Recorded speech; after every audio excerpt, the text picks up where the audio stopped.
Assalamualaikum warahmatullahi wabarakatuh.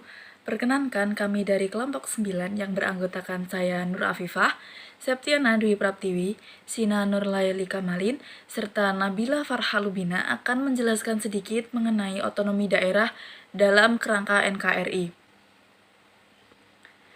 Dalam pembahasan kali ini, terdapat 4 subbab yang nantinya akan kami bahas.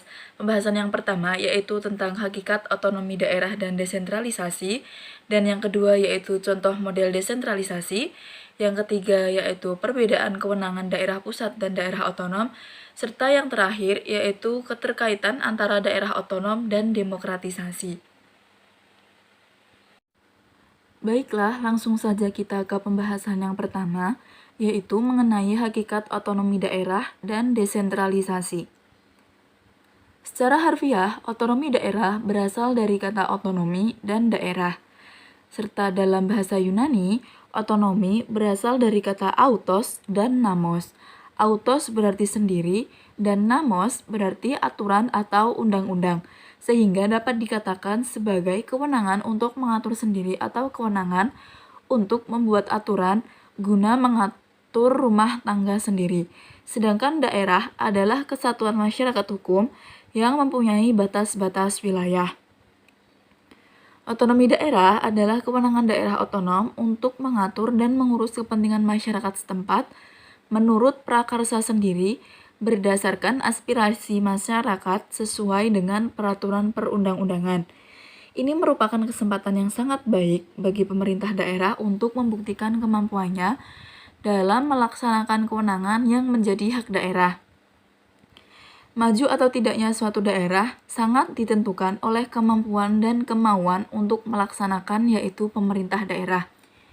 Di sini, pemerintah daerah bebas berkreasi serta berekspresi dalam rangka membangun daerahnya, yang tentu saja dengan tidak melanggar ketentuan hukum, yaitu perundang-undangan. Lalu, yang berikutnya yaitu perundangan tentang otonomi daerah. Menurut UU nomor 32 tahun 2004 tentang pemerintah daerah, otonomi daerah adalah hak, wewenang, dan kewajiban daerah otonom untuk mengatur dan mengurus sendiri urusan pemerintahan dan kepentingan masyarakat setempat sesuai peraturan perundang-undangan. Otonomi daerah adalah hak penduduk yang tinggal dalam suatu daerah untuk mengatur, mengurus, mengendalikan, serta mengembangkan urusannya sendiri, yang tentu saja dengan menghormati peraturan perundangan yang berlaku. Lalu yang berikutnya yaitu desentralisasi. Desentralisasi adalah penyerahan kewenangan dari pemerintah pusat kepada pemerintah daerah untuk mengurusi urusan rumah tangganya sendiri berdasarkan prakarsa dan aspirasi dari rakyatnya dalam kerangka Negara Kesatuan Republik Indonesia. Dengan adanya desentralisasi, maka muncullah otonomi bagi suatu pemerintahan daerah. Desentralisasi sebenarnya adalah istilah dalam keorganisasian yang secara sederhana didefinisikan sebagai penyerahan kewenangan.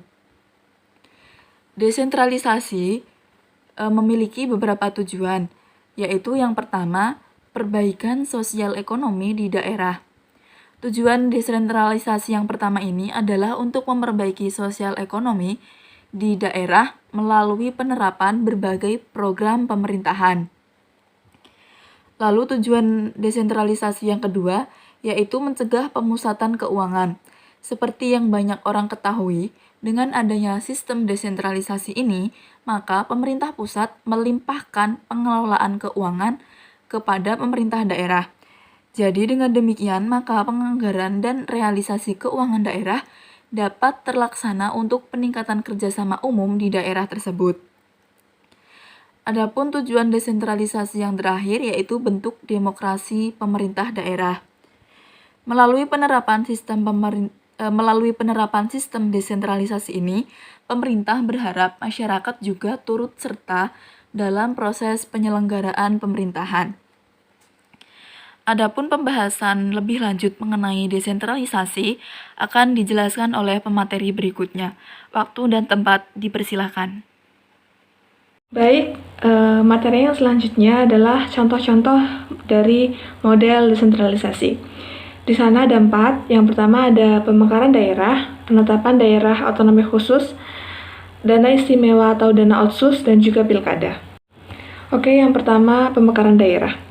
Pemekaran daerah merupakan pemberian kewenangan oleh pemerintah pusat kepada pemerintah daerah untuk mengurusi daerahnya sendiri yang diatur dalam Undang-Undang Otonomi Daerah. Yang selanjutnya ada penetapan daerah otonomi khusus.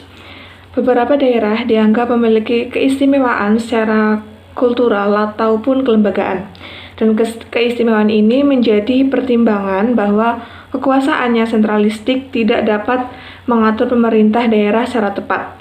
Oleh karenanya, penetapan suatu daerah menjadi daerah khusus atau daerah istimewa menjadi kebijakan yang relevan. Yang selanjutnya ada dana istimewa atau dana otsus. Pemberian dana istimewa atau dana otonomi khusus merupakan contoh upaya pemerintah pusat dalam mendukung proses desentralisasi. Di sini pemerintah pusat menggelontorkan sejumlah uang untuk sepenuhnya dikelola oleh pemerintah daerah tersebut. Tentu saja dengan pertanggungjawaban daerah kepada pemerintah pusat. Oke, pembahasan yang terakhir adalah pilkada. Pemilihan kepala daerah selaras dengan asas desentralisasi. Dengan diselenggarakannya pilkada, pemimpin daerah dipilih secara langsung oleh rakyat daerah tersebut sehingga diharapkan dapat mewakili kepentingan rakyat di daerah tersebut. Bandingkan dengan penetapan kepala daerah yang dipilih oleh pemerintah pusat, di mana kepala daerah tersebut cenderung dilihat sebagai representasi pemerintah pusat. Oke, sekian yang dapat saya sampaikan. Materi selanjutnya akan disampaikan oleh pemateri selanjutnya. Oke, saya Sinanulali Kamalin akan melanjutkan presentasi yang selanjutnya. Selanjutnya, perbedaan kewenangan daerah pusat dan daerah otonomi. Nah, pemerintahan pusat itu memegang wewenang penuh dalam pemerintahan otonominya. Sedangkan pemerintahan daerah itu tidak bisa ikut campur dengan urusan politik pemerintahan pusat. Atau pemerintahan daerah hanya bisa mengatur kewenangannya di suatu daerah yang ia kuasai saja. Jadi, jenis kewenangan apa yang wajib diserahkan kepada daerah otonom kabupaten dan kota? Nah, jenis kewenangan yang wajib diserahkan itu seperti pertahanan, pertanian, pendidikan dan kebudayaan, kemudian ada kesehatan, tenaga kerja, pekerja umum, perhubungan, perdagangan dan industri, kemudian lingkungan hidup, penanaman modal, dan koperasi. Nah, lalu kekuasaan yang di tangan pemerintahan pusat itu hubungan luar negeri, pertahanan dan keamanan, peradilan moneter, agama, kemudian ada kebijakan makroekonomi, standarisasi nasional, badan usaha milik negara, dan sumber daya manusia. Untuk materi selanjutnya akan disampaikan oleh teman saya, Nabila Farhalubina. Terima kasih. Assalamualaikum warahmatullahi wabarakatuh. Saya Nabila Farhalubina. Di kesempatan kali ini saya akan menjelaskan tentang keterkaitan antara otonomi daerah dan demokrasi. Sebelumnya saya akan membahas kembali mengenai apa itu otonomi daerah dan apa itu demokrasi. Yang pertama, otonomi daerah. Otonomi daerah adalah kewenangan otonom untuk mengatur dan mengurus kepentingan masyarakat setempat menurut prakarsa sendiri berdasarkan aspirasi masyarakat sesuai dengan peraturan perundang-undangan. Sedangkan demokrasi adalah keadaan negara di mana sistem pemerintahannya, kedaulatan negara berada di tangan rakyat. Dan demokrasi Pancasila adalah sistem tata kehidupan kenegaraan atau kemasyarakatan yang didasarkan adanya keseimbangan antara hak dan kewajiban antara kepentingan pribadi, masyarakat atau sesuai dengan sila keempat Pancasila. Pada sila keempat Pancasila yang berbunyi kerakyatan dipimpin oleh hikmat kebijaksanaan dalam permusyawaratan atau perwakilan. Hal ini diserap dalam pelaksanaan otonomi daerah sila keempat yang terkandung di dalamnya yaitu pelaksanaan pemerintahan yang terdapat di mana terdapat lembaga legislatif daerah atau DPRD. DPRD pada setiap daerah bertugas untuk mengawasi badan eksekutif daerah dan menyampaikan aspirasi rakyat daerahnya kepada eksekutif daerah itu agar sesuai dengan kepentingan rakyat. Otonomi daerah dan demokrasi sangat berkait karena keberhasilan pembangunan daerah sangat bergantung pada pelaksanaan desentralisasi yang baik, di mana salah satu keuntungan desentralisasi adalah pemerintah daerah dapat mengambil keputusan dengan cepat. Dengan demikian, prioritas pembangunan dan kualitas pelayanan masyarakat diharapkan lebih mencerminkan kebutuhan masyarakat di daerah.